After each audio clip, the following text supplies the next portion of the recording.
And we are back. Hope you enjoyed those duct tapes. Hope you were able to procure some nuts or refreshments and whatnot. I don't know why my mind went to nuts initially. And very much a warm welcome to the Raiders coming down from Apoptosis. Welcome. We have just finished up a Team League match between CSO Esports and Starlight Twinkle in the Rak'Shir League. The Rak'Shir Team League Season 2 Mid-Season Invitational. That's a bit of a mouthful. And now we're getting into our second and final match of the evening. PSISTORM Gaming versus Platinum Heroes. Yeah, massive shout out to Apoptosis. Hope you had a great stream, a great ladder session. And for everyone that's tuning in, we have one Team League match, one best of 7 remaining here tonight. And the lineups are looking quite strong here as we quickly switch our scenes over. It is going to be MindelVK going up against threepoint, followed by Namshar versus HateMe, and then Nicoract versus StephenCurry. Bringing out the best and the brightest coming out here, which is to be expected. Again, these are kind of the two favorite teams in this particular team league. Of course, since this is the way that this was structured, you're not gonna be seeing, some of the superstars like your Haas's or your specials and whatnot. But I still really think that PSISTORM Gaming's roster in this particular invitational, MindelVK, Namshar, and Nicoract, some very, very strong players. Yeah, I mean, if they wanted to, they could field special. Like, yeah, they could. It's one of those things where they typically don't field their A roster in these online team leagues, other than WTL, just because I guess Special and Max Packs don't think it's worth it as much. The prize pool's a little bit lower compared to your typical Premier tournaments. So it's very rare to see them come out here. So instead, some of the other players are going to be rocking up. Yeah, which I think I definitely appreciate, and I think the other players are appreciative of that as well. It just really gives a chance for some of our other, some of our more B or C tier players who are still looking to break out, have a bit of a time to shine. Yeah, and it's always great to see them. I was talking to Asher about this yesterday. It was really exciting to see Namshar compete yesterday, and it was like, oh, he's still playing, we didn't know if he was gonna go the route of Neeb, for example, and step away from the game and maybe retire or just slow things down. But the fact that we're able to see Namshar playing in these Team League matches shows that he himself is still laddering, competing, playing. Yeah. I gotta be real, I just kind of assumed Namshar retired a while ago, and I think I think he has taken a little bit of a setback, but yeah, it's just really, really cool to see him continuing to compete. He was part of that roster or that generation in Harder Swarm, when the Swedish players really came out in full force. Or I guess the Scandinavian players overall, if you want to expand that to include Snoot and Bunny. Mm-hmm. Yeah, Namshar definitely had a peak period during Heart of the Swarm where he was, arguably one of the best players in Europe. Since then, years have gone by. He's now since moved to Canada. He started a family as well. There's a decent amount of players now that are getting married, and some of them are having kids. It's crazy to think about it. It goes to show how long StarCraft has been around, how much time has passed, and how a lot of these players are just advancing with their lives. It's always going to be crazy to me to think about how Jim was I think he's the first of the pro gamers to have a kid. I think. Who else? TLO's the dad. TLO. True. Yeah, TLO. True. TLO. Yeah. You're not wrong. Yeah. It's TLO, Jim. Who else? TLO, Jim. I think most recently, Raza made an announcement. He did make an announcement. That was a pretty hype one. Yeah. I think that also made me think about it. It was a couple of days ago, Raza posted an ultrasound, and it was like, oh my god, that's. And he's like, look at the brain on this kid. I think I might actually name him Maru. It's And like, crazy. no. Yeah, slowly, one by one, you know, we're getting more of these pro gamers, you know, not just getting married, but also having kids and having newborns. Crazy to think about. Crazy to think about. Oh god, the next Stormgate champions. Clearly. Yeah. As we are now going to be starting off our next and final series here. Up first, we are going to be getting into MindelVK versus threepoint. Oh, a little bit of a PVZ coming out here. Oh, yes, exactly. We were able to see both of these players yesterday in very different matches. We saw MindelVK going up against Trifax, and threepoint had a really good showing as well. I don't quite recall who he did play against, but it's always great to see him. Again, these are some of these kind of Sparkling Tuna Cup regulars that we used to see on a more weekly basis, and it's great to see them again after all this time. Yeah. Indeed it is. As we jump into our first game in this best of 2 series. We're in the top right-hand corner map, sweating all the way in this top right-hand corner. We have our orange Protoss player. He is going to be representing PSISTORM Gaming, PSG. He is MindelVK. And spawning in the bottom left-hand corner of Altitude, we have his opponent, the South Korean Zerg player representing Platinum Heroes. It is threepoint.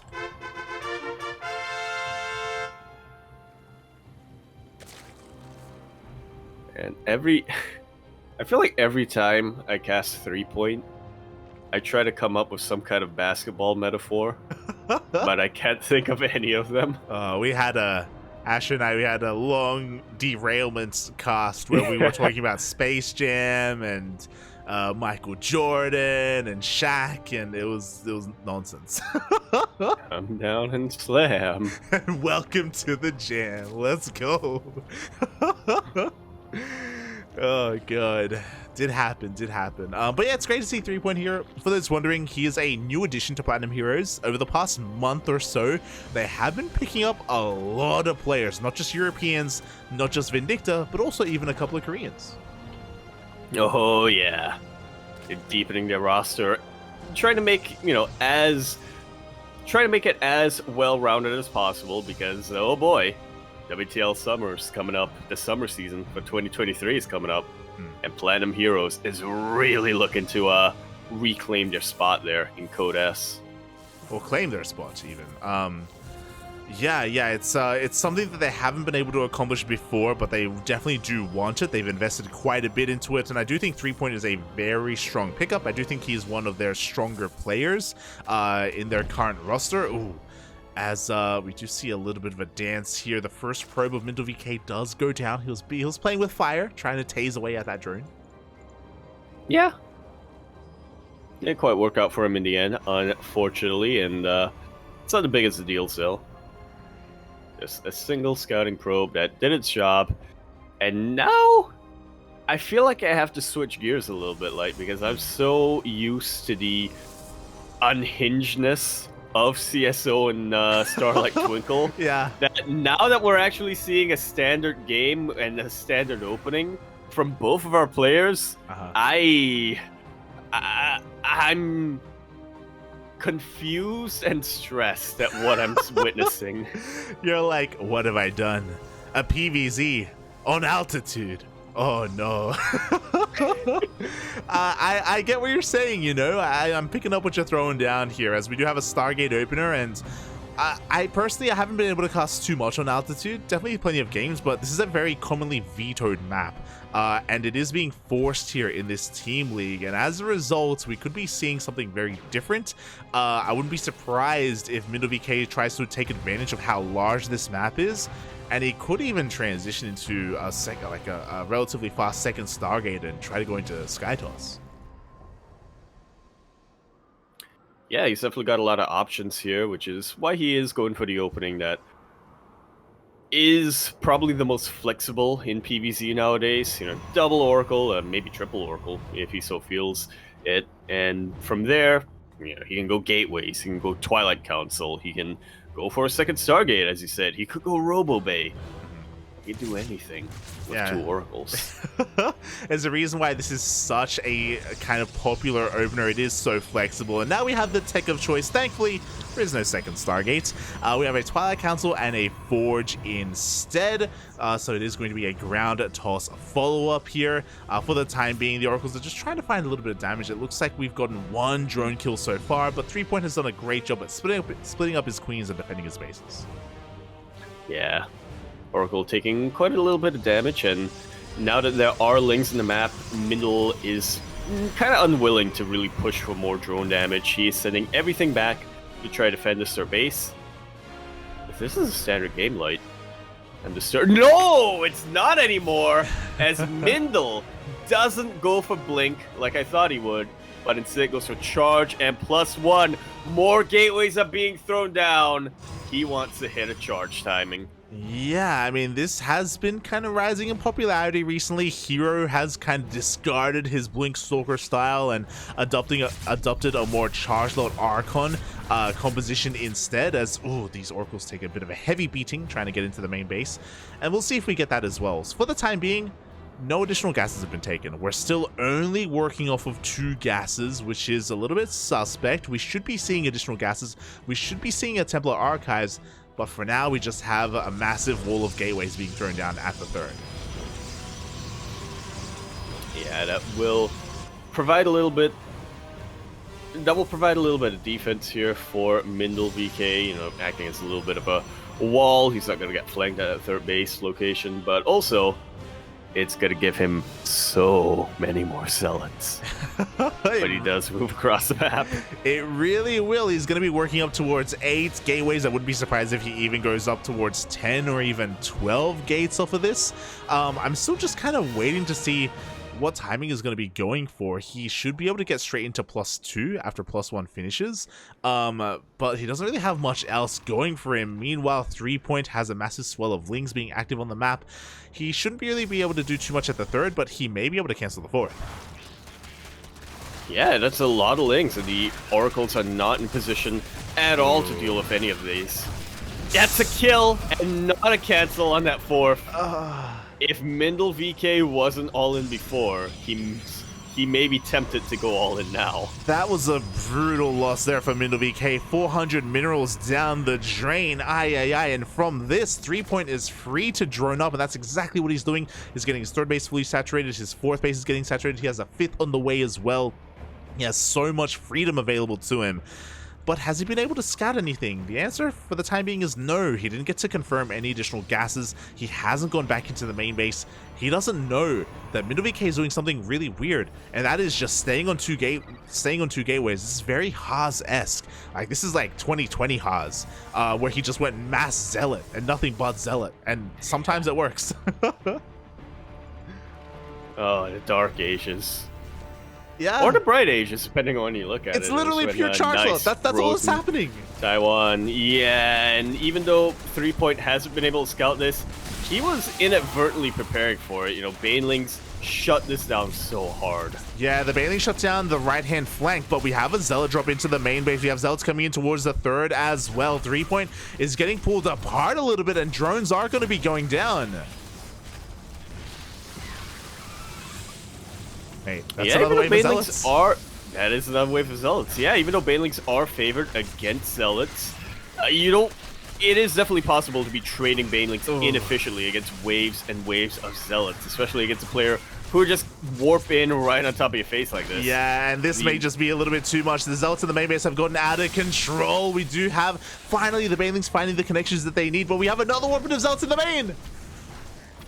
And 0 Banelings available right now for threepoint. He's trying to move Spore Crawler, try to deal with this. The Hydra Den should be going down. Lings are trying to fight the Zealots, and that is diverting a lot of fire.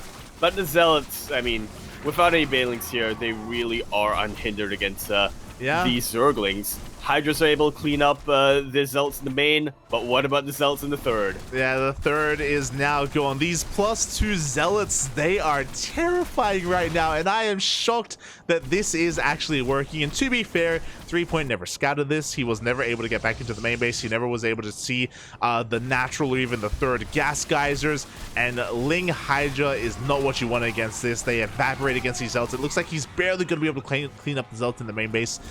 But now there's another wave in the natural. I could feel that fear in your voice in my soul, Light, when you were describing just how terrifying +2 Zealots are.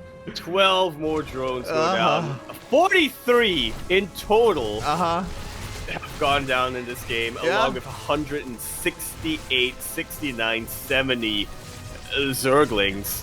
There's just no response here. It's over. GG gets called. MindelVK taking a very solid game number 1. Wow, GG. In the beginning, it looked like threepoint maybe would have enough to defend, but we saw that unfortunately he was going Lingbane Hydra, which is not what you want against pure charge lots like this. Banelings are good, but Roaches are definitely better than Hydras in this position. He didn't have a Roach Warren. He was kind of anticipating a Blink Stalker follow-up instead. I don't blame him. That's what we should be expecting. But Mass Zealots, man. Wow. Mass Zealots. Yeah. GG. It's the way to go. Evidently. Oh my god, that was disgusting. I need to make sure that Asher is not watching this. Because we can't let this out into the world. We can't let the Protosses know that they can do this. That they can that they can just take 3 bases, take a 4th, and just stay on 2 gases and just make Mass Zealots. Oh my god. Yeah, I don't know if I want to subject Asher to that amount of smoge. Oh. GG. Ooh. Oh my god, so a very strong start here for PSISTORM Gaming with a very interesting build coming out from MindelVK. Obviously not a lot of longevity with that, but because he did a good job at keeping it hidden, because his opponent didn't scout, was able to catch him off guard. And this is where I have a little bit of bad news. Unfortunately, as we were provided these games and these replays, right? Unfortunately, we are missing a game. And we do not have game 2 of MindelVK versus threepoint. Well, we don't, but based on game number 1, I think we can make a couple of educated guesses of how that went down. Oh my god, feels bad, man. So it's a little bit unfortunate that we didn't get the replays for game number 2. I did reach out to threepoint as well, but unfortunately wasn't able to get a response in time or anything like that. But the score is a tied up series, and even though we don't know what happened in game 2, threepoint did fight back and he did take it.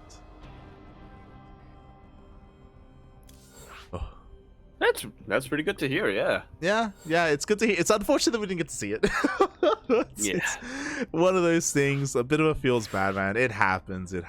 So, yeah, we can only use our imagination as to what happened in game number 2. You know, maybe 3.12 pulled MindelVK.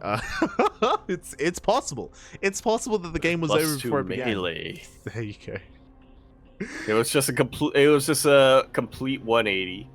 A complete switch in the dynamics. Or maybe it was 2-base muta. We'll never know. We'll never know. Unless threepoint responds to my DMs. Oh god. But yeah, from here we're going to be continuing on. Next up after MindelVK versus threepoint is going to be a ZVZ, our second ZVZ of the evening. Namshar versus HateMe. Oh boy. Yeah, kind of the new blood coming up against a very, very older, a much older and more established player here. Yeah, exactly. Yesterday we saw Namshar struggle a little bit. He did go down 2-0 to young Yakov. But of course, young Yakov, he's young. You know, he's got a kick in his step. He's a very fast player indeed. Hasn't evolved quite yet. But he doesn't need to, you know? Exactly. You know, he can just stay as Pikachu the entire time, and it's fine. Yeah. He doesn't need no Lightning Stone. Oh, wait. Is it a Lightning Stone? While I try to remember that, we are going to be continuing our series now on... Wait, our match now. This is a fresh new Best of 2 series now on Gresven LE. We're in the top left-hand corner map, starting all the way in the top left-hand corner. We, of course, have our Zerg. Blue Zerg player coming out from the land of Canada, but representing the land of Sweden. He is also representing PSISTORM Gaming. He is Namshar. And spawning in the bottom right-hand corner of Gresvan, we have his opponents. The Austrian Zerg player representing Platinum Heroes going for a pool first. It is HateMe. Otherwise known as HateMe. HateMe. HateMe. Let's go, Bobby. So we see a safety pool first opener. It is going to be pool hatchery. This wasn't a 12 pool or a 14 pool or anything crazy like that. Looks like HateMe, for the time being, is being relatively safe. You can still do something with early lings. We'll see if he does commit to 6 lings or if he just uses this to get a bit of a leg up in terms of queen production. Well, we got 6 lings, so. There you go. There we go, yeah. But, you know, why not? Porque no los dos, you know? Still going to be getting the queen a little bit quicker. Still getting those 6 lings to try to apply some pressure across the map a little quicker. Mm-hmm. It does mean that his hatchery is a little bit slower, but not by that much. Yeah, exactly. And these lings, they've got a lot of work to do. There's potential here, and if the control is good enough, then HateMe could maybe get a drone kill or 2. But Namshar should be a strong enough player to stop that from happening, as he does have a couple of exposed drones here on the low ground. Queens are on the way. Actually, Namshar did delay his own lings a little bit, so yeah, he's going to be forced to pull the boys out of there and evacuate the natural. Like so. And we're retreating to a much more defensible location. Great drone drilling coming out. Not pulling the injured drone with the rest of his boys. Oh, he wants the drone. He wants it. It looks like he will not get it. Namshar, with the quick moves so far, has been able to keep all of his drones alive. Oh, but I spoke too soon. One of them does go down. So tempting. So tempting for Amy to just dive in, but he does still want to be a little bit cautious here. He knows that at any point Namshar could go for a full surround with these drones. HateMe's lings have pretty much been thinned out. He got 1 drone, he got a full scout. He knows that a Baneling Nest is on the way. Not too bad here from HateMe. Yeah, we can see how the turns do table. So HateMe, he forced a lot of lost mining time as well, which really does add up in the early game. And Namshar took a bit of a hit there in his economy, but he made a massive swell of lings. He threw down a pretty early Baneling Nest as well, which was scouted by HateMe. And I don't believe, it looks like Namshar, he's not going to drone. He's just going to go for a massive ling flood. Like so, Link Flood with the support of Banelings pretty soon. HateMe's Baneling Nest not too far behind though, so he's going to be able to get some safety Banes as well. Yeah, there we go. Banelings are going to be on the way. Ling speed is kicking in a little bit faster here for Namshar. He's going to try and dive on top of these queens, but the defender's advantage is a little bit too good. The reinforcements come out just in time, and the Banelings are going to finish for HateMe. Oh no! Oh, I did not even notice that there was a Baneling. Oh, there was a Ling that snuck into the main base and morphed into a Baneling. That is a very good connection here for Namshar. And he's even able to snipe a Baneling of HateMe. He still has to be careful. You know, he doesn't want to overstep his boundaries too much. He doesn't want to be boxed in and lose his entire Link force to Banelings. But look at that. He snipes another Baneling. Yeah. He gets even more drones. He kills a queen. And he weakens his hatchery to less than half health. everything has gone well for Namshar so far this game. Everything. He's so far ahead in the worker count. It's all coming up Namshar. Unfortunately, he had a little bit of a misrally with some of those drones, and he doesn't have any defensive banelings whatsoever. So now he's in a little bit of trouble, but with the reinforcements, it looks like Namshar should be able to hold on to his 2 bases. He's down a hatchery. Bear that in mind. So he does have a little bit less production, and now the onus is on HateMe to try and reciprocate all that damage. Up. Ugh. Yeah, 1 Baneling connects, but 1 is not enough when you don't have any upgrades. Plenty more Banelings are on the way, however. 5 drones go down. These are some pretty decent connections here from HateMe.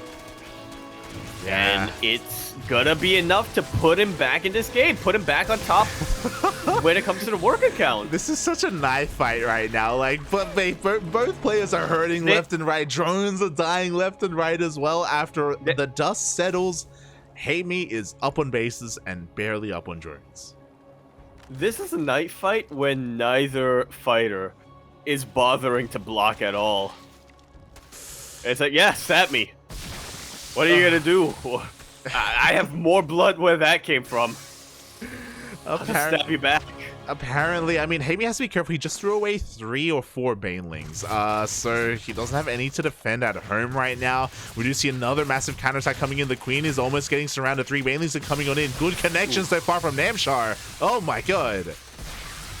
Yeah, but good snipes coming in from HateMe. 3 Lings remain on this side of the map. Very good Baneling connection on top of these drones, though. And 3 Lings are going to be enough to clean up the rest of the damage. 9 drones from HateMe go down. But there's a counterattack or counter harass going out across the map. How much blood did these players have? Like, looking at the intercept, just bleeding out so much. Yeah, both players have basically lost entire mineral lines already at this point, but the queen count got reset by HateMe. He has lost every one of his queens at his 3rd base and his natural. He is hurting right now. He's still down in workers. His opponent is working on a 3rd base. Nice bait on one of those Banelings. Not bad at all. Has to be careful not to take another Baneling to the face though. To continue that knife fight metaphor, I feel like we're at a point where both players should have lost enough blood to pass out. Oh, no! But I guess they drink the blood of the blood that they're spilling from their opponents. Because yeah, they're both still in this. They're both very competitive. It's still very close. So much I don't want to, that I can't be sure who has the advantage. Yeah, exactly. I mean, Lings get peeled off to go into the main base. They do pick up 2 drones, which is something, but Namshar has been able to catch up. He has been able to stabilize, and we can see where both players are diverging right now. Namshar is working on +1 range on a roach one. He wants to get into roaches. HateMe is doubling down, and he's working on +1 melee. Yeah, it's a bit of a safer composition coming up from Namshar compared to HateMe, who is going to be a bit more aggressive, I imagine, a lot more active on the map. But he is going to be relying a lot on being able to isolate these roaches from Namshar to really be able to get these full surrounds. Whereas Namshar just has to keep his army together. Yeah, I'm really concerned. I don't know if I'm convinced by this decision here for HateMe, because it doesn't have that much longevity, you know. His roaches overall are going to be weaker if the game goes long enough to get into the roach versus roach battles. So we'll see how things go. Namshar did go for a full scout. He got 2 Lings. Oh my god, he got 2 Lings into the main base. He did confirm no early lair, no early roach warren. Yeah, which should reassure him somewhat.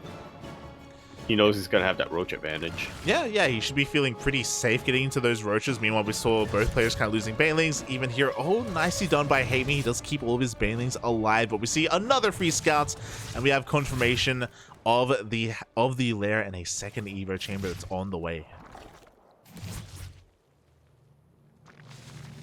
Yeah, Namshar should know by now that he's not going to have to worry about anything like mutas or anything like that. He might want to go for another scout later down the line, just to check and see if HateMe is going to be teching up beyond Lings, Banes, and Roaches, but for the time being, he's pretty safe, and he knows he's safe. Yeah, and he's going to be perpetually ahead in upgrades as well. Before that happens, we do see HateMe trying to apply some pressure. He's pushing out across the map. He's trying to make use of his Banelings while he can, but roaches are already popping out for Namshar. I don't think we can really do too much with this army, and Namshar he is getting comfortable. He has Overlord speed, and he even has a Dropper Lord on the way. I am just waiting for some Baneling drops to come in, but it's probably going to be more of a Queen Taxi. From Namshar, I mean, we've got going to be aggressive. We've got 4 Banelings. You know, we can go for some Baneling drops. It is definitely possible. And there we go. They're being loaded up. Oh, you'll love to see it, or at least I do. But so does HateMe, because those are 2 Dropper Lords being set up by a red Zerg player with Banelings loading into them. And Lings. There you go. Banelings and Lings are going to be on the way across the map. We got drops all over the place. The knife fight continues, but Namshar is going to be hitting first. He did finish Overlord speed a little bit faster, and he's already making his way towards the 3rd base. We only have a single Queen. We don't have that much anti-air. Can HateMe respond in time? He does see the drop coming his way. Or does he? His units saw the drop coming his way. I know! But I don't think HateMe, the player, has noticed. Banelings will connect, but surprisingly, only 6 drones go down, despite 4 Banelings connecting with the mineral line. Meanwhile, on the other side of the map, oh, I like this from HateMe. He's setting up a multi-prong drop. Yeah, here we go. A drop coming in towards the 4th base. Oh no, the A-move! They get distracted by the Queen instead. Meanwhile, a drop in towards the Naturalist. Unload, Puffy, unload. He does! There we go. HateMe able to reciprocate the drone damage that he has sustained. When it's all said and done, Namshar is still pretty solidly ahead when it comes to the worker count. Yeah, he's still ahead. I mean, he's up a base right now. He's got his 4th that is attempted to be saturated. He's coming in for one big push. 2-1 are his upgrades on his roaches. He is ahead. Overall, his army is of higher quality, and he has that army supply advantage as well. Yeah, on top of that, this is a very, very vulnerable base in a ZVZ here for HateMe. It's a little bit more exposed. HateMe's really struggling to get a good concave on top of this roach army. Oh god, he really is. Right now the Biles are buying HateMe a bit of a time. They're going to be able to give him that moment to rebuild his roaches, but the numbers may just be a little bit too much. Namshar is slowly pushing forward. Up. I guess so.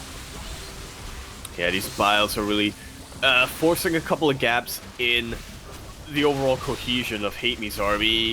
It's forced to retreat a little bit. The base will go down. And Namshar, he doesn't have to commit, but he's going to try. He's going to try to stick around and see what more he can get done.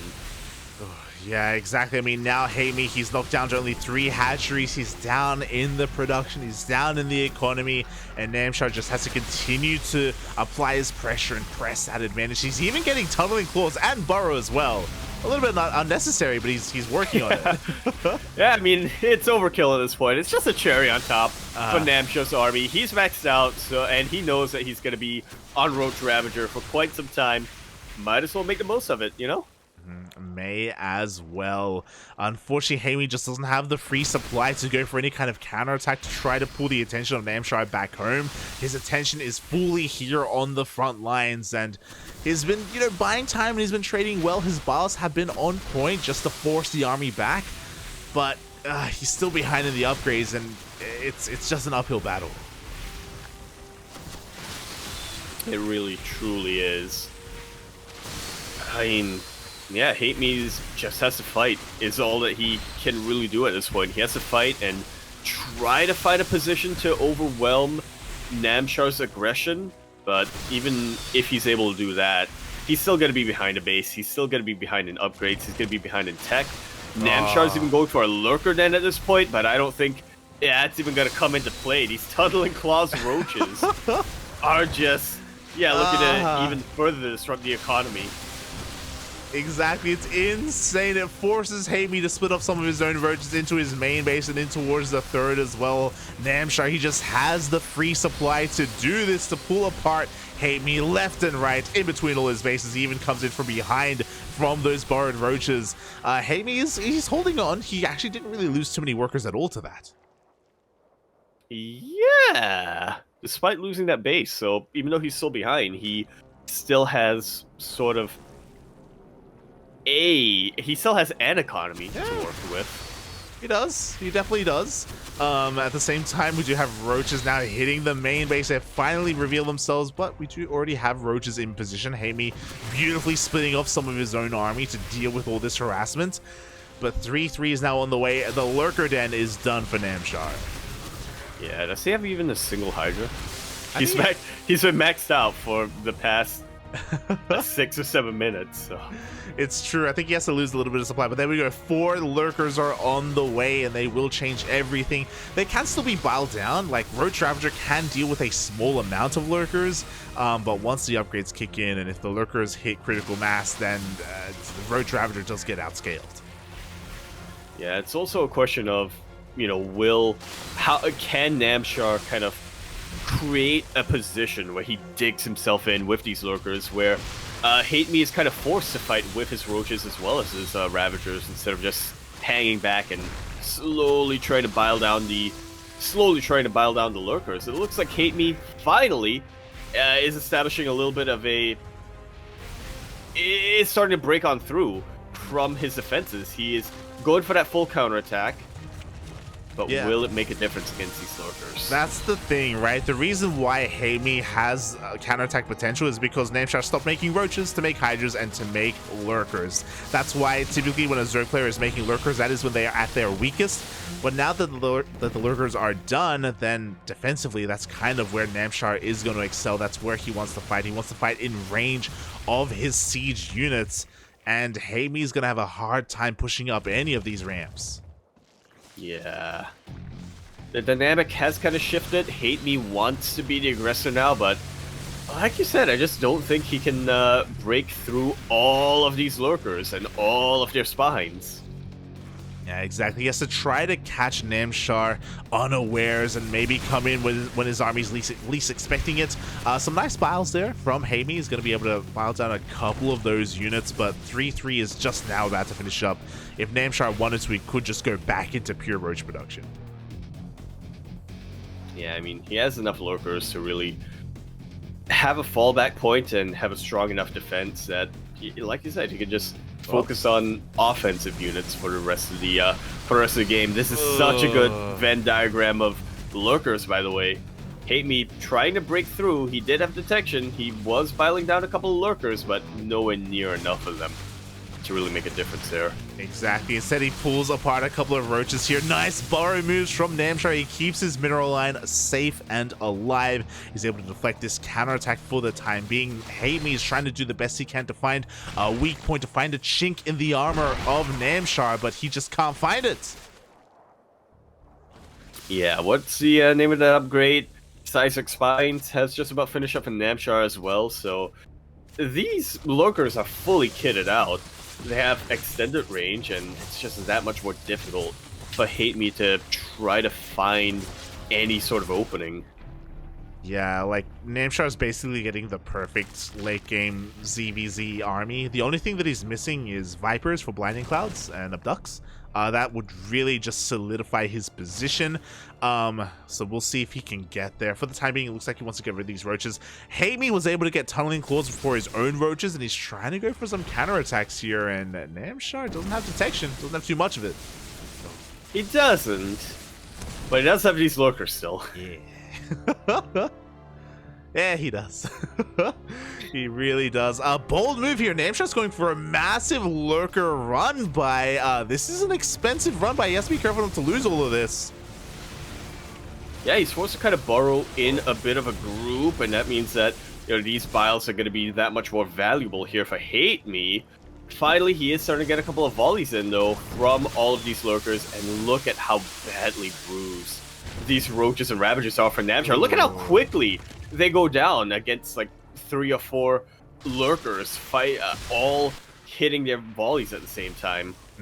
Exactly. The Lurkers, or DPS is insane. Meanwhile, we did see a massive roach counterattack towards the south. Did get a mineral line. 11 drones just went down. HateMe is struggling to keep up here. The Lurkers are leapfrogging forward, and as you said, every time their spines go out, so many roaches go down. Oof. I think HateMe has realized this though as well, because he is starting to get a couple of defensive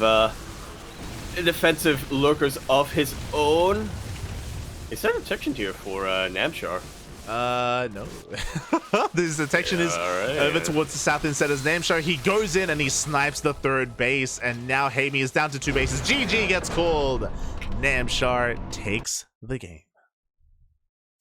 Yeah, honestly, a much longer game than I expected here coming up from Namshar and HateMe, but yeah, it kind of feels bad. I feel like Namshar pretty much, I don't want to say he won the game at the 12-minute mark, but there was absolutely no point where he took complete control of the game. Yeah. At the at around the 12-minute mark, and there was absolutely no point where he gave up that control. You know, not for lack of trying. You know, I think HateMe really was doing everything a Zerg player can at that point to try to force some mistakes out of Namshar, but Namshar was really showing how experienced he was.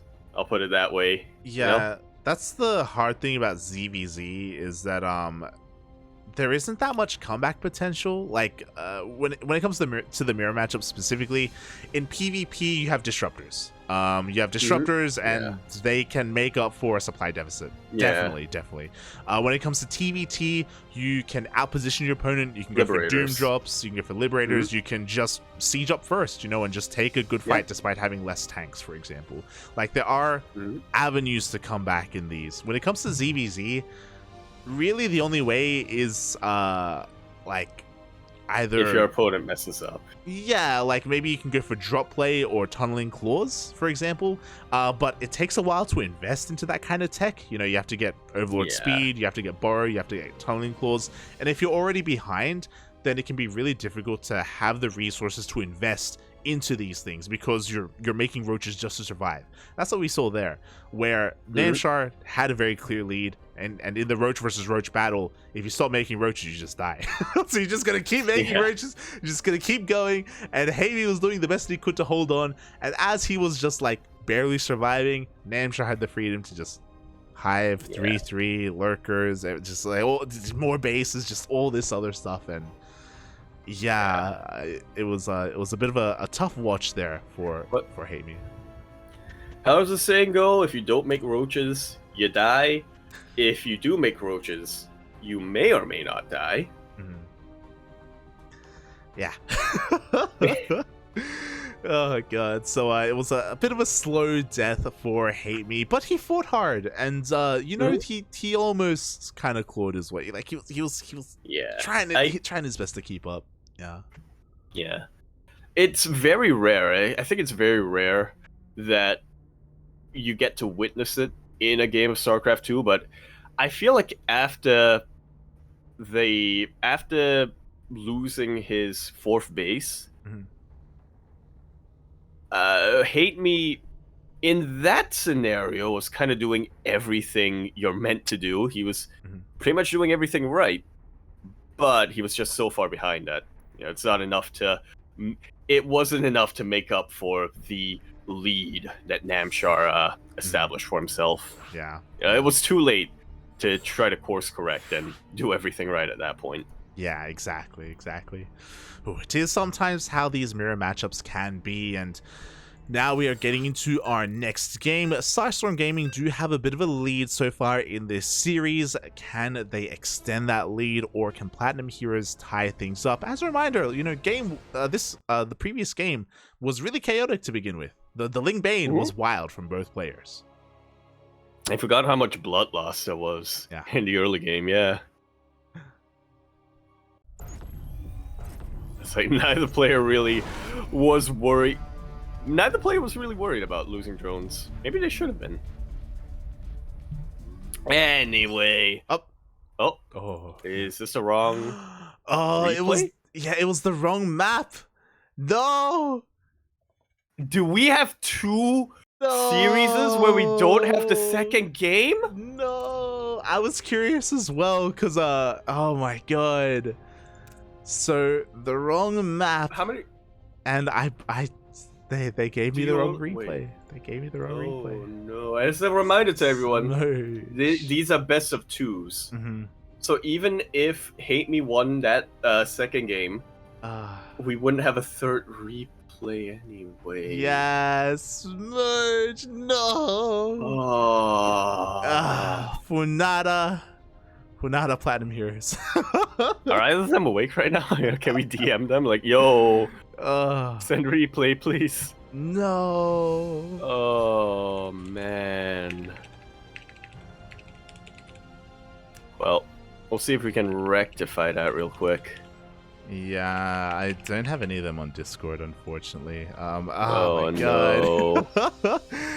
That's so unfortunate. But yeah. So looks like they did regame on the correct map on Dragon Scales, and unfortunately,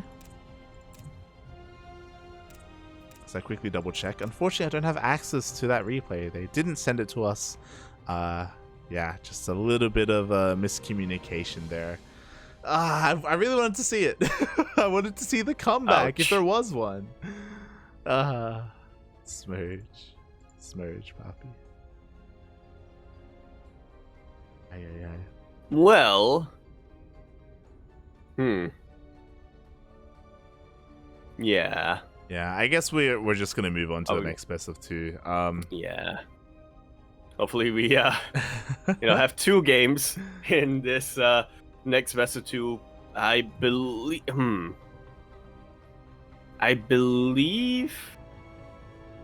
mean, do we want to check the score to see how? Yeah. Hold on. How that Namshar? How that Namshar HateMe series ended. Yeah. I definitely will. Just quickly, double checking here. The downside of being in over 200 Discords is a lot of servers. I want to see if I can maybe get into contact with HateMe to see if he can help us out a little bit. If he's online. Yeah, I mean, it's still fairly early over there in the land of EU, if I'm not wrong. So, yeah, I can't blame him if he's not online, but yeah, unfortunately, or even if he is online, he might not be at his PC. Yeah. Unfortunately, I don't see him in the Platinum. It is still a weekday today. Yeah, it is.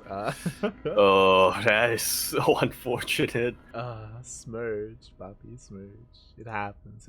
All right, so quickly checking here, it looks like HateMe did come back, and he was able to take game number 2 against Namshar. It's crazy that for the replays that we had available, we actually don't have the games that Platinum Heroes won. It's a conspiracy, is what it is. Even though the Platinum Heroes team captain is the guy who gave me the replays. God damn. It's a conspiracy. It's a conspiracy by KJ. True. To just no, that's probably not what happened. It all makes sense now. Yeah, we love you, KJ. Much love to KJ. Much love. Yeah. For those who don't know, he's a team owner of PSISTORM Gaming. All right, here we go. We're going into our next series. So we are tied up 2-2 here. Happened off stream, but HateMe did take game 2 against Namshar. How did he do it? We don't know. Feels bad, man. I would love to know. But alas, we are not privy to that information. And now we are getting into our next best of 2 here is going to be Nicoract up against StephenCurry. Yeah, I'm going to assume 12 pools were involved. Which player went for a 12 pool? Yeah, not sure. But one of them probably did. And I mean, that's my headcanon. But yes, that does mean that our 2 teams are tied up 2-2. Which is about what we expected here from our 2 favorite teams. If this continues, we should be getting... If this continues, and Nicoract and StephenCurry go 2-2, then we're going to be getting an ace match after this. There you go. That's what I'm hoping for. But regardless, yes, we are going to be kicking off our final best of 2. Yes, our final best of 2 of the evening. And it is going to be on Royal Blood. It is going to be a TVP. We're in the bottom left-hand corner map, starting all the way in the bottom left-hand corner. We have our blue Protoss player coming out from the land of Korea. He is going to be representing Platinum Heroes. One of their fresh new pickups. He is StephenCurry. Curry. Kobe. And spawning in the top right hand corner of Royal Blood ALE, we have his opponents representing PSISTORM Gaming. It's the Red Terran. It is Nicoract.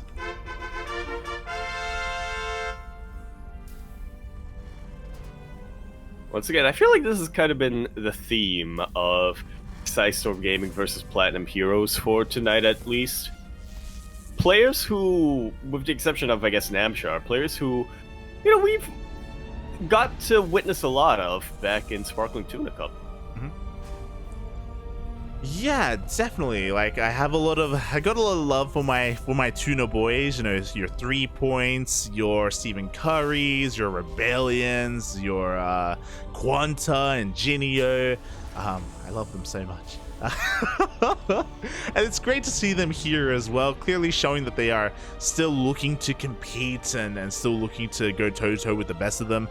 We saw a 3-point earlier in the day, and I haven't seen a lot from StephenCurry since those Sparkling Tuna Cup days. It's been a couple of months. Yeah, I know he's still been laddering, I know he's still been practicing, and playing in whatever he can get his hands on, but for some reason, I'm usually asleep during those times. So, yeah, I haven't quite been able to really keep up with how StephenCurry has been evolving with the meta, how he has been, adjusting to the new maps. Definitely. I'm curious to see as well in the new map pool, in the new patch. Meanwhile, I'm already a little bit surprised. Nicoract is typically a hyper-aggressive player. That's kind of what I think of him whenever we do see him play. But here in Game 1 against StephenCurry, he did go for a Rax Expand instead, so a much more economic opener. This is something that we don't see often at all in current meta. Usually we see more like double gas openers and aggressive styles instead. Yeah, double gases. We have been seeing a lot more factory expands coming out in TVP, but yeah, instead, Nicoract is playing a lot more economic. That wall is not a wall. Uh-oh. Oh yeah, as the Zealot does get into the main base. At the same time, there was a Reaper in the main of StephenCurry, and one probe did go down. But likewise, this Zealot is going to be able to wreak a little bit of havoc. So far, can he get an SCV? He does get one. Ooh. And it is just going to be one SCV for the time being. Marine is able to deal with that, along with some really nice SCV micro. Yeah, very nicely done in the end. Minimizes some of those losses. Yeah.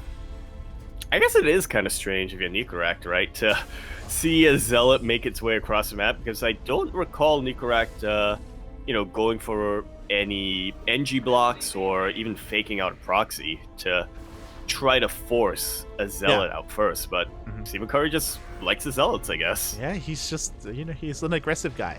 And speaking of, we see a Twilight Council opener across the map, and we don't see Blink, we actually have a Charge opener instead. He likes his Zealots! What can I say? Oh boy, and how many gates is the question? So far we have 3 gateways. The Prism is on the way as well. We have pulled out of gas. We are working with very minimal gases, and there is the 4th gateway. 5th. Oh my god. 5th gateway. That's a lot of Zealots coming out, a lot of charge, so it's not quite as potent as the +2 timing we saw from MindelVK. But I think you could argue that at this stage of a PvT, it doesn't have to be that potent to really punish a Terran player. Well, this is a 2-base all-in, straight up. We have 6 gates in total here for StephenCurry. He's rushing across the map. Oh, the Prism does get spotted by these Hellions, and judging by the movement here, it looks like Nicoract has spotted that. He's going to be getting ready back at home, and is he going to have enough here? He does have a tank on the way. He has a bunker on the low ground, but because we have a Warp Prism, he doesn't have to go through the natural. It could go straight to the main. Yeah, and also the fact that it's charge slots instead of blink stalkers means that they can just jump on top of this tank as it exposes itself so quickly. Yeah. You have a warp in Zealots now. There we go. Zealots are being warped in here straight into the main base. The tank is a little bit out of position. We have a supply block for Nicoract. Oh no.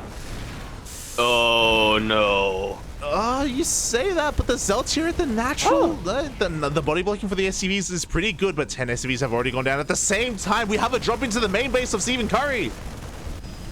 Yeah, a drop of Marines here is really starting to reciprocate some of the worker damage going down, and let's not forget, Nicoract is on 2 orbital commands with plenty of energy.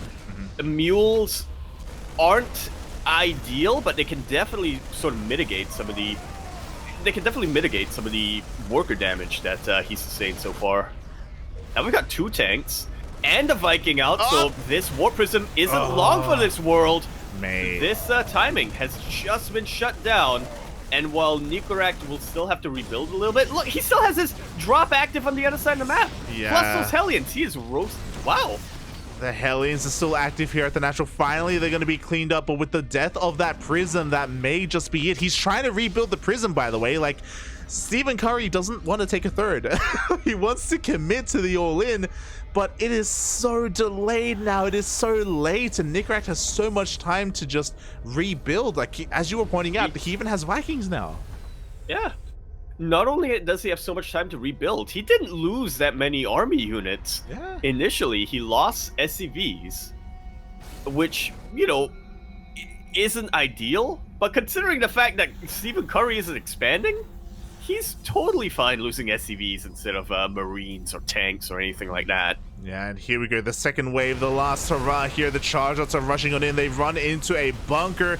There are plenty of Marines behind this, an auto turret as well. At the same time, Nicoract goes back in for another drop into the main.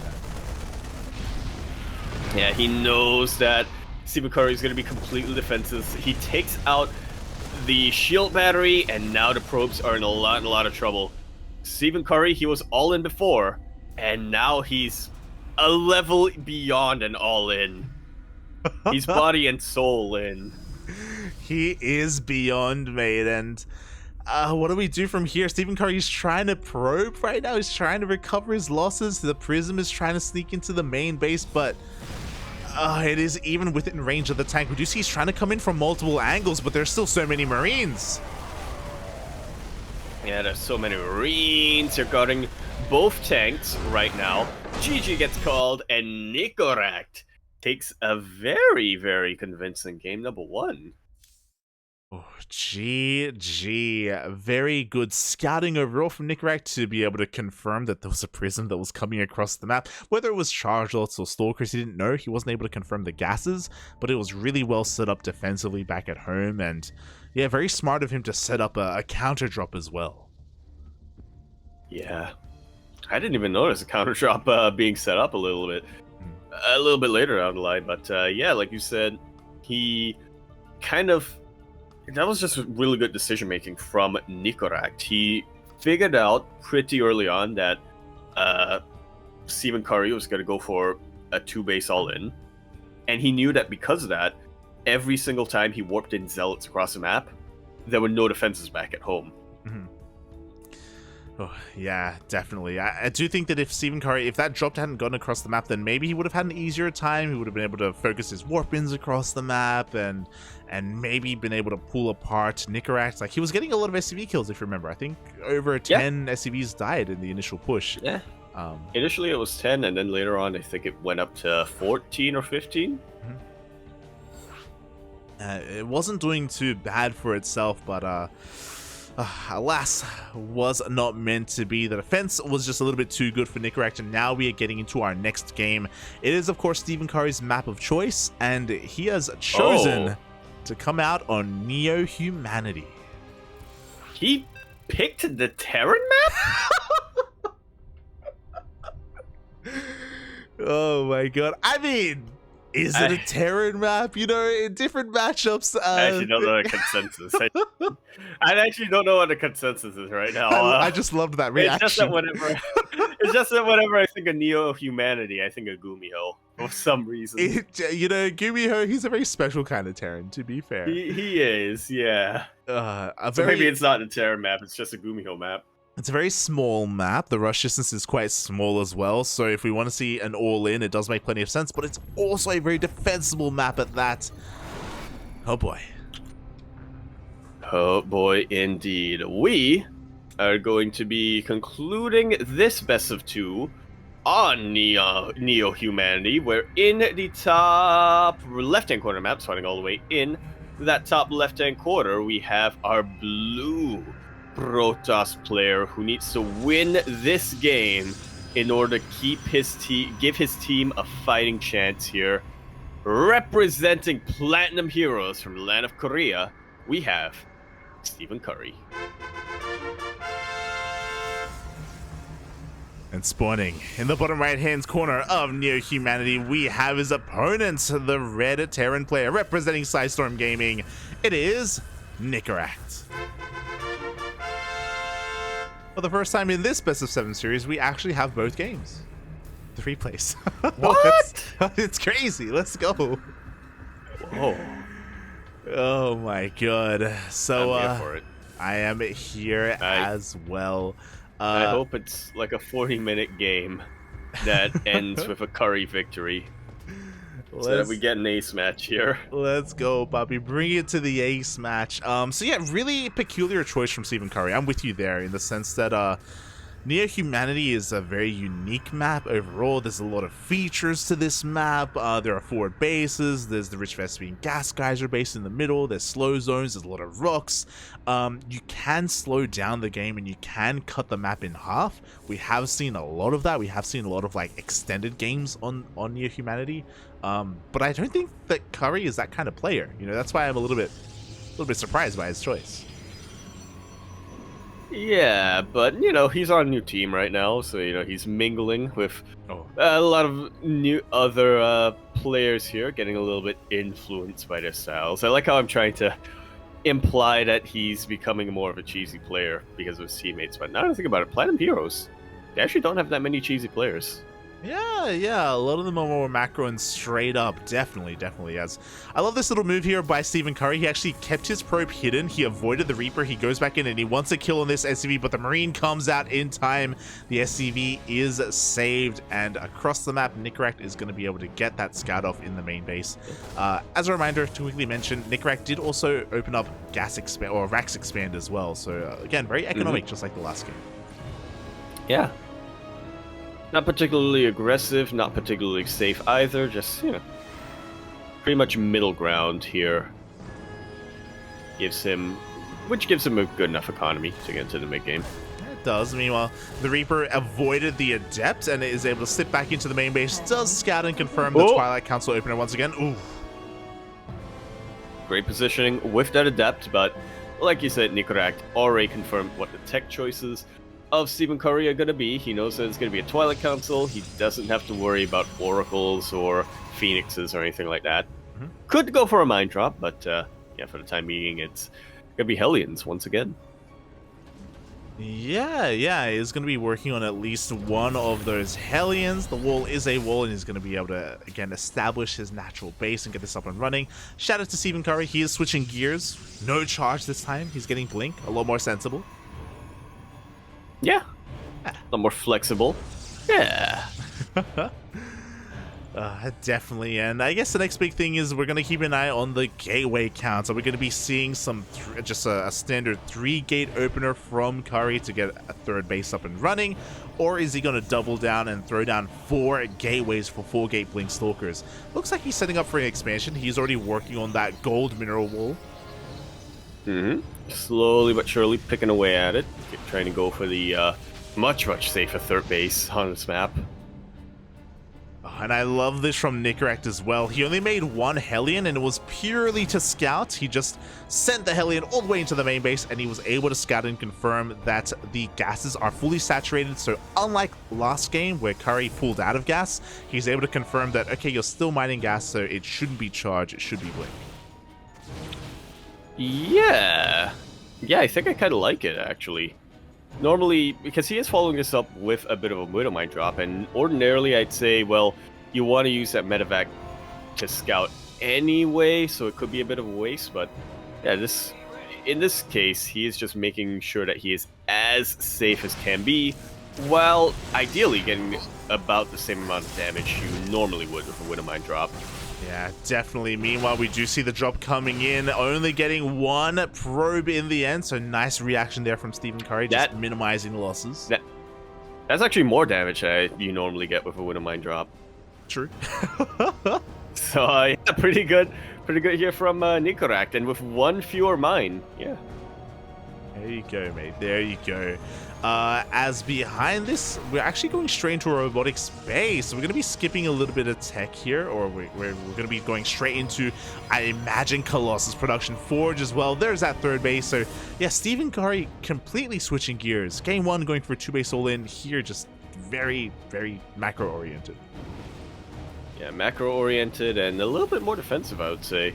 I have to imagine we're going to get a Colossus out with this Robo Bay, and that's pretty much what you want if you think your Terran opponent is going to go for any sort of timing attack, which is much more common than not. Yeah, there are definitely some stylistic Protoss players that like going Disruptor first, which is a really risky thing to do. And I remember, I think StephenCurry would do this in Sparkling Tuna Cup as well. He's getting a safety cannon in his main, you know, just in case another Widowmine drop comes in, he will have, well, he's investing a little bit in some stack defense just to make sure he's safe against that sort of stuff. Yeah, speaking of that sort of stuff, Liberty coming in, parking right outside of the third base location. The cannon isn't done yet, and there aren't too many stalkers, so yeah, StephenCurry will have to evacuate. Yeah, 2 probe kills, then some lost mining time. Not bad here for Nicoract. He's also going to force a reaction out of his opponents. And I love this. He's even pulling the Liberator back to the safety of the dead space. He can come back in whenever he so pleases. No real pressure on him to do that anytime soon. Meanwhile, back at home, focusing a little bit on Nicoract, he has just been throwing down more Raxes. You know, we have 3 Raxes in total. Kind of the standard production setup that we would expect. He's got his 3rd CC finishing up as well. Yeah. As the Terran mantra, you start with 1 barracks, and then for every expansion you add on 2 more. That's exactly what's going on right now. Nicoract, again, staying as flexible as you can be, I would say, when it comes to having a Terran bio army, you know. He doesn't want to overmake tanks, but he also doesn't want to overmake Widow Mines, because he hasn't quite been able to confirm if there are going to be zealots out. And he goes for a bit of a scan as well, does confirm that there are only 2 of these Colossi. There is a shield battery and a Nova charge behind this, so Nicoract has to be careful not to overcommit. Charge is done as well. Does bait out a couple of these force fields, and ooh, the tanks are in range of that pylon. Yeah, it should just about depower the shield battery. Oh, not quite. I didn't notice the backup pylon back there. But regardless, this does eat away at StephenCurry's supply. He is pretty heavily supply blocked right now. Now is not the time to be supply blocked. We need charge lots. Pylons are on the way, but before they can finish up, probes are falling left and right. We see a blink on forward into the mines. And half of the stalkers go down. Most of the zealots fall right next to them. 13 probes have gone down? Yeah. To the Marines, to the tank fire. It was just a little bit too much, and I love this decision making from Nicoract. He just unsieges and he backs the hell up. He got a really good trade. He traded very, very well there, and he doesn't want to overextend. He doesn't want to overstay as well. And instead, he's going to retreat to a much more defensible location by the cert base, keep his tanks alive, and start going for drops. Yeah, very well disciplined play here by Nicoract. You know, he's backing off, he's working on sensor towers. Curry can't really counterattack at the moment. I mean, his main army is quite powerful, but he doesn't have too much of a buffer for his high-tech units, and oh, this double drop is catching him completely off guard. Yeah, forces a cancel, but on top of that, forces the entire army to turn around. And, I mean, this Bioforce should be wiped out. Yeah, Nicoract just slips up his attention a little bit. He could have definitely saved something a little bit there, but he dives on forward. He focuses down 2 disruptors already. He gets a 3rd. That's where his attention lay. Although most of the army does get wiped out by the Colossus, you could argue that it's worth it just to reset the disruptor count, since he does still have a lot of production on his hands. Yeah, he lost a lot of Marines, as you pointed out, but he got 3 Disruptors, so maybe it was worth it. We're only down to a single Disruptor with that main army. Curry wants to try and counterattack. I still don't think he has enough to really break the defenses. I say the defenses. There's only 1 tank here at the 3rd base, and there are no bunkers either. Like, Nicoract's 3rd is looking a little bit exposed. Yeah. The defense, singular, yeah. Yeah. It's a hero tank that actually also doesn't have a buffer or cover. Yeah, but who needs defenses if you're constantly on the attack?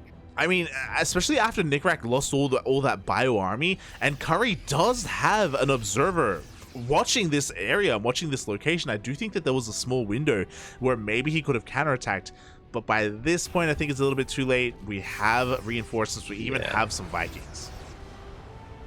Yeah, I guess he didn't think he could squeeze through the window, which I definitely don't blame him, but now, I mean, the window's getting reinforced with fiber glass and, you know, bulletproof stuff. It really is. I don't know if this is the wisest of choices. We do see a bit of a charge out run by. The tank is going to be going down, but this is a lot of zealots for only a single tank. Ooh. Yeah, we're kind of at the point where Nicoract, for whatever reason, has decided to completely halt factory production. He is working on getting more Vikings to deal with the Colossus and more ghosts out to deal with whatever else. I kind of like it because that's a lot of DPS in this army, but at the same time, he's going to be lacking any sort of fallback point. Yeah, he's not going to have an anchor point here, but oh my god, it looks like he has found the army, and this is such a fragile force. He scans and he sees basically a pure Disruptor Colossus army. Like, if the bio army ever found this, then he could just focus everything down, to be honest. Oh, he wants to go for the surround, doesn't he? Or actually, he doesn't need to, because this main army is breaking on through in the middle of the map. The Colossus and Disruptors are forced to get to position, but how many gateway units can Nicoract take out before that happens? And how exposed will the robo units be at that point? That's a real question. I mean, here we go. Curry does converge his entire army here. He has chargers, he has stalkers, he has that buffer that we were kind of looking for earlier. We have a really... He blinks forward? Oh, that was not a good... Yeah, that was not a good choice at all. Very reminiscent of a Patience blink, but I feel like Patience would have pulled it off. He made me stumble over my words because I was so shocked that he aggressively blinked into the Terran army. That was crazy.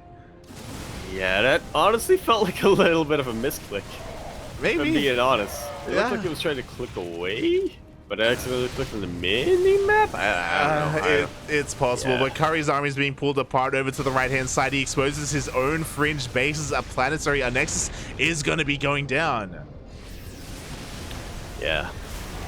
That blink really might have cost him the game. Now he's kind of forced to pull the boys. Pretty good splits here. Avoiding the Purification Novas. The Colossus do get a lot of volleys in, but so do the Vikings. And this is still a very sizable Protoss army. It doesn't have its backbone anymore. Or doesn't have most of its backbone anymore in the Colossus. But there's still a lot of meat. And you can still crush something with that meat. We have 10 disruptors, mate. We have 10 disruptors and DTs mixed in as well. The Vikings are going to be landed. Nice EMPs here on the army, but do we have a follow-up here? A lot of the bio army isn't really engaging. No, but the Vikings are starting to. Man. Purification Novas are a little bit whiffed, and this entire Protoss army will be taken out. The supply absolutely plummets for StephenCurry. We are at 72 for Terran and 26 for Protoss. It's really, really difficult to see Nicoract giving this up. Nicoract with the 360 surround. It was an awkward surround. We had a lot of Novas that were going off, but at the same time, it was enough. Nicoract shuts down the entire army. Only a single Stalker lives to tell the tale, and we started with 10 Disruptors. We are down to only 2. We started with 10 Disruptors. Now we have 10 Medivacs.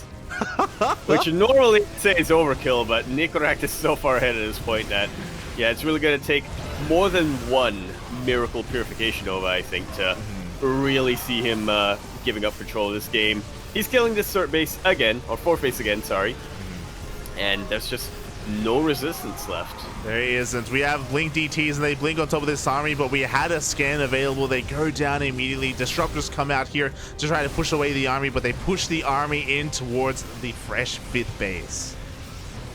Yeah, very important to note that that is the freshest base that he has right now. Did that Purification overland? I looked away for a second. Okay, well, it wasn't good enough. Nicoract will be taking the series 2-0 and will be delivering a victory for PSISTORM Gaming over Platinum Heroes.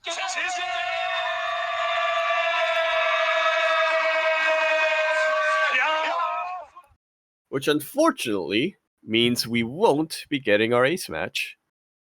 Or an ace match. Yeah, GG, well played. Congratulations to PSISTORM Gaming. Very strong showing. Platinum Heroes did put up a decent fight, but alas, they weren't able to overcome them in the end. Unfortunately, we didn't even get to see the games that Platinum Heroes won. I mean, yeah, it's so sad how that worked out. Feels bad, man. Feels bad. But you know, threepoint as well as his teammate HateMe did, you know, put in their own work. Did have tied up series. StephenCurry just struggling a little bit towards the end. Game 1 especially was brutal to watch just because Nicoract had just defended so well against it. Mm-hmm. You say difficult, I say bellissima. Those are the type of games I watch and I'm like, man, what? These are the type of games that I watch and I think, so that's how you do it. Yeah. And I try to do it and I fall apart. Oh my god, it's always, you know, it feels good, man, whenever you see someone try and all in and cheese and their opponent just defend beautifully. It's like art before your eyes and you wish that you can do the same. And yeah. To be fair, I also feel that the other way around. It feels good, man, when you see a player cheese and go aggressive and just completely crush the will and spirit of their opponents. Really, you just want to cast... all ins are feel good. All ins are feels good, mans. All the way. You just want to cast more Milky Cow. All right, I can feel it. I can feel it. Just want to see that ghost build work. Yeah, you know, that proxy ghost build. I want to see it work at least once. Because honestly, theoretically, it's a really well thought out build. You know? That's great. Yeah, it makes sense. Yeah. It just needs perfect execution. It does. Regardless, GG well played to the players and the teams that did compete here tonight. And we are finally caught up. Again, if it wasn't clear, these were some replay casts of some of these matches that were played earlier in the week. And the reason why we wanted to quickly go through all of these is because the next round, round 3, is going to be played live tomorrow. And we're going to be there to cast it. And the big difference about round 3, biggest difference, obviously, no bias, is that Platinum Heroes have since signed a new player. One of the old Ducklings. If you're not tuning in, if you're not following us on social media, bittersweet news, but the CranKy Ducklings, we did announce the dissolution, or the our team being dissolved, our North American roster, I should say. PattyMac, Dolan, and Vindicta are no longer a part of the CranKy Ducklings. Feels bad, man. It was a bit of a tough decision to make, but you know, some of them were getting better offers, and I mean, the cat is out of the bag now. Vindicta was getting a better offer from Platinum Heroes.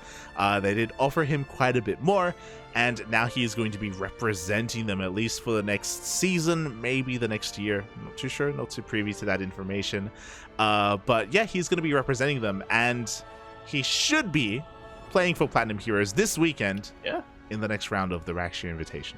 Should be. Yeah, he should be if Platinum Heroes wants to win.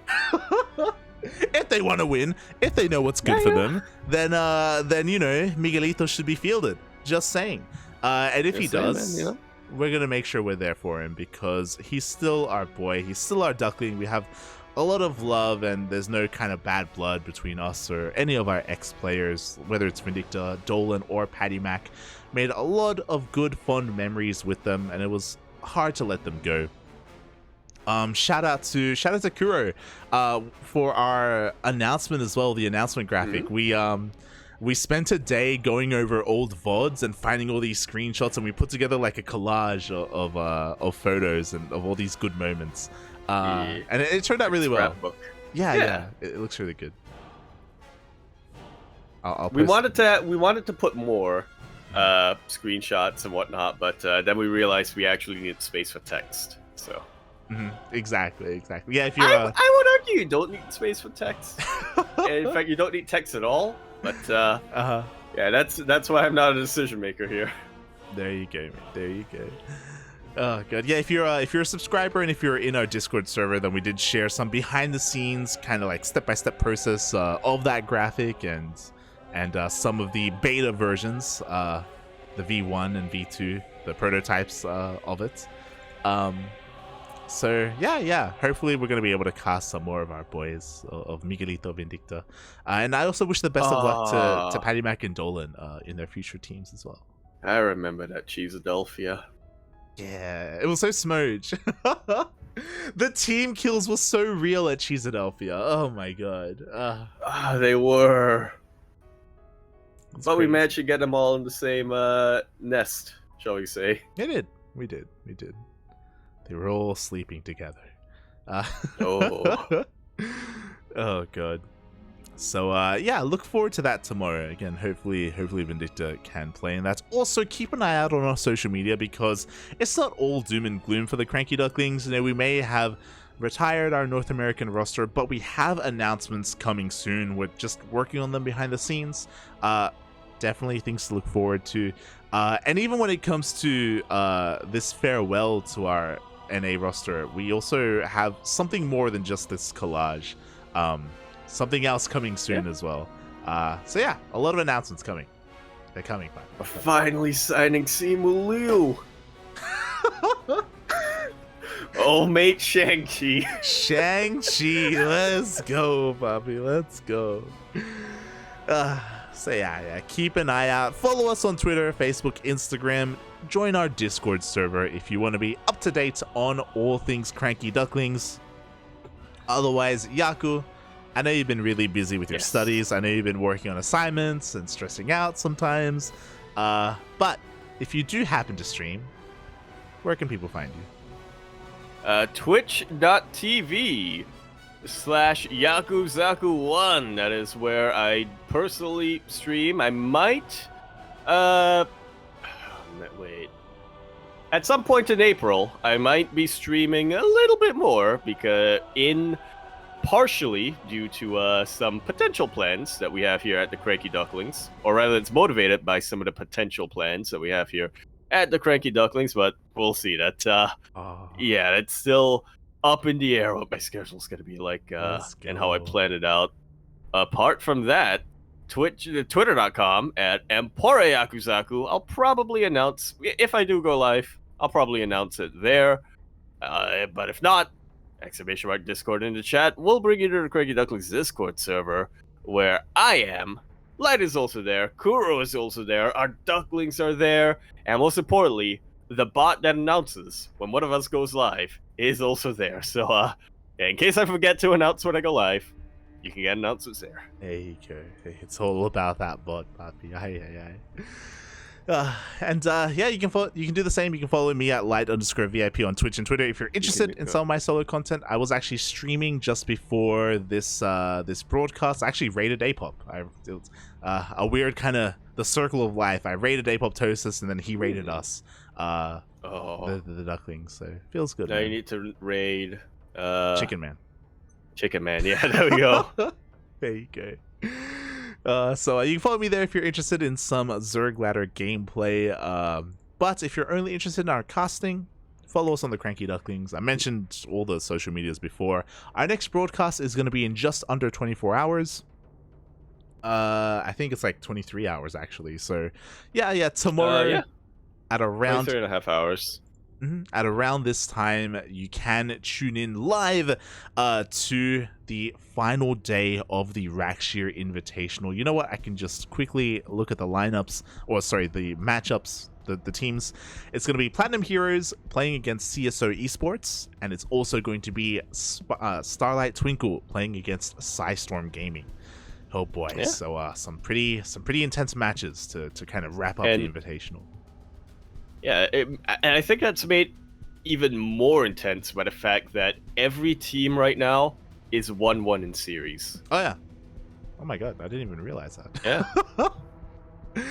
We've got a 4-way tie. Yeah. Kind of.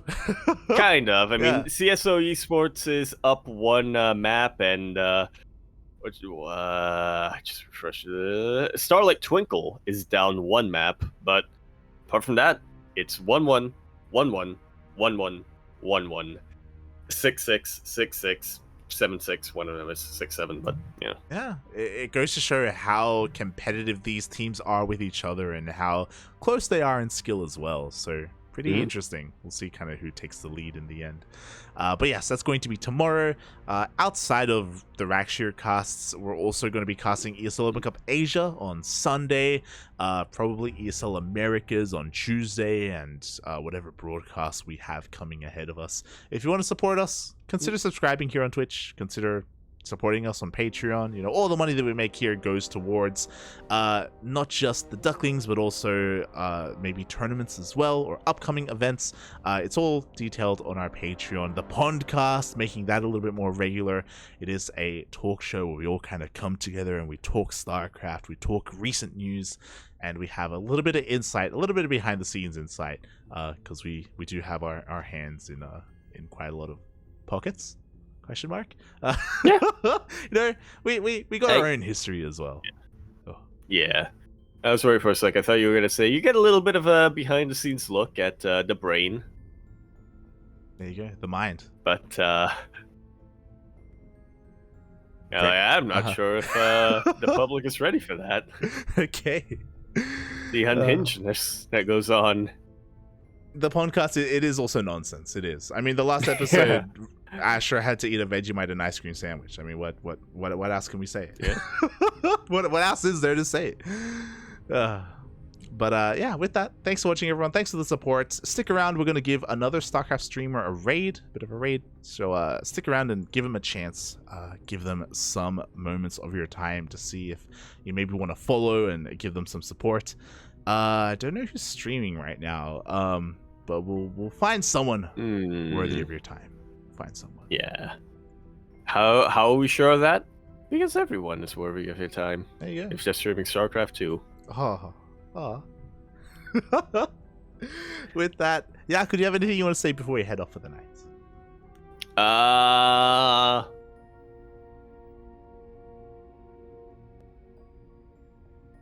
Yes. I don't know what it is though. So. Thanks for watching, everyone. Thanks for watching, everyone. We'll see you guys tomorrow. Bye. Bye.